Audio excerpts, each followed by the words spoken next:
దక్షిణాఫ్రికా star left arm spinner Tabraiz షంషీకి Johannesburg హైకోర్టులో భారీ విజయం లభించింది.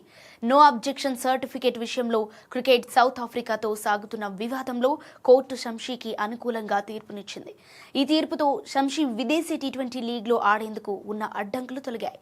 ఇక ఈ గొడవ SA20 వేలంతో మొదలైంది. వేలంలో షంషీని ఎంఐ కేప్ టౌన్ ఫ్రాంచైజీ 5 లక్షల రాండ్లకు కొనుగోలు చేసింది. అయితే షంషీ ఆ ఫ్రాంచైజీతో ఒప్పందం కుదుర్చుకోవడానికి నిరాకరించింది.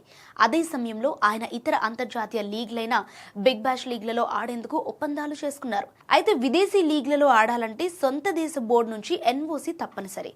అయితే SA20 వేలంలో అమ్ముడైన ఆటగాడు ఖచ్చితంగా ఆ లీగ్లోనే ఆడాలనే నిబంధనను సాకుగా చూపుతూ CSA షంషీకి NOC ఇవ్వటానికి నిరాకరించింది. అయితే మరోవైపు బోర్డు నిర్ణయం తన జీవనోపాధిని దెబ్బతీస్తోందని, రాజ్యాంగబద్ధమైన హక్కులను ఉల్లంఘిస్తోందని షంషీ జోహెన్నెస్బర్గ్ హైకోర్టులో పిటిషన్ వేశారు. SA20 లీగ్లో బోర్డుకు వాటాలు ఉన్నందున తన ప్రయోజనాల కంటే బోర్డు సొంత లాభాల కోసమే NOC నిరాకరిస్తోందని ఆయన వాదించారు. ఇప్పుడు ప్రధానంగా SA20 ఫ్రాంచైజీ తనకు నేరుగా ఎలాంటి ఒప్పందం లేదని షంషీ గుర్తు చేశారు. ఈ విషయమై ఇరుపక్షాల వాదనలు విన్న హైకోర్టు క్రికెట్ సౌత్ ఆఫ్రికా వాదనను తోసిపుచ్చింది. షంషీకి తక్షణమే NOC జారీ చేయాలని ఆదేశించింది.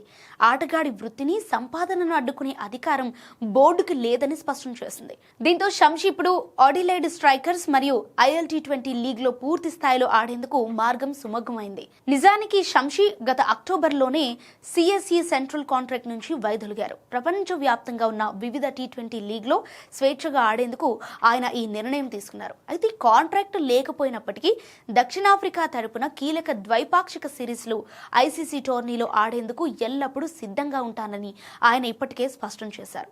మరి ఇంత గొడవ చేసినందుకు సఫారీ బోర్డు షంషీకి జాతీయ జట్టులో అవకాశం ఇస్తుందో లేదో అనేది చూడాలి.